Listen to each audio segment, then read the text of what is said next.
du Québec en vertu de la loi sur la fiscalité municipale. Le rôle d'évaluation foncière est un résumé de l'inventaire des immeubles situés sur le territoire d'une municipalité. Sa fonction principale est d'indiquer la valeur de chaque propriété sur la base de sa valeur réelle.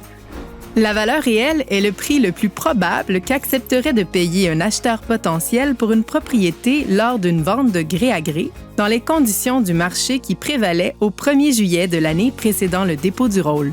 Cela veut dire que le rôle 2025, 2026 et 2027 représente la valeur réelle des propriétés au 1er juillet 2023. La loi oblige les municipalités à se doter d'un évaluateur agréé qui réalise son travail de façon impartiale et indépendante.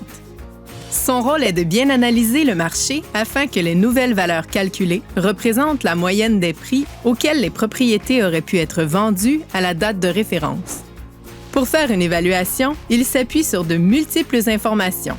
Il crée, entre autres, un dossier de propriété pour chaque propriété située sur son territoire.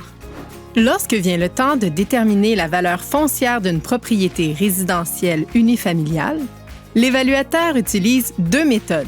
La méthode de comparaison, qui consiste à comparer les ventes de résidences semblables dans un même voisinage tout en considérant les particularités de chaque propriété. La méthode du coût, qui consiste à calculer ce qu'il en coûterait aujourd'hui pour construire une propriété similaire en tenant compte de la dépréciation liée à son âge et en y ajoutant la valeur marchande du terrain. Plusieurs particularités sont prises en compte par l'évaluateur pour déterminer la valeur d'une propriété résidentielle, notamment le secteur, la dimension du terrain, la superficie habitable ou la dimension du bâtiment, l'âge de la propriété, la qualité de la construction, le type de possession. Par exemple, la même résidence construite sur un terrain riverain n'aura pas la même valeur que si elle est construite sur un terrain contigu à l'autoroute. Ou encore, un cottage et un bungalow, même s'ils sont érigés sur des terrains voisins identiques, n'auront pas la même valeur. Plusieurs facteurs peuvent expliquer une variation entre la valeur marchande de votre propriété, soit le prix auquel vous pourriez la vendre demain matin, et sa valeur inscrite au rôle d'évaluation. Tout d'abord, le temps. Rappelons que la valeur de votre propriété au rôle reflète les conditions du marché au 1er juillet de l'année précédant son dépôt.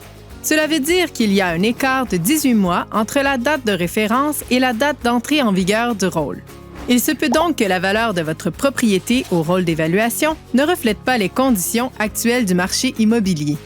Aussi, l'état du bâtiment.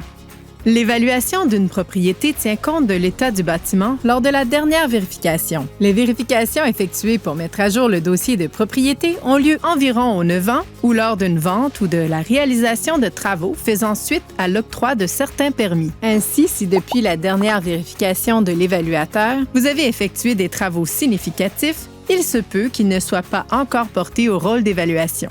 Si la valeur foncière de votre propriété venait à augmenter, cela n'entraînerait pas la même augmentation de votre compte de taxes. Toutefois, il est vrai que le rôle d'évaluation entre en ligne de compte au moment de déterminer le taux de taxation.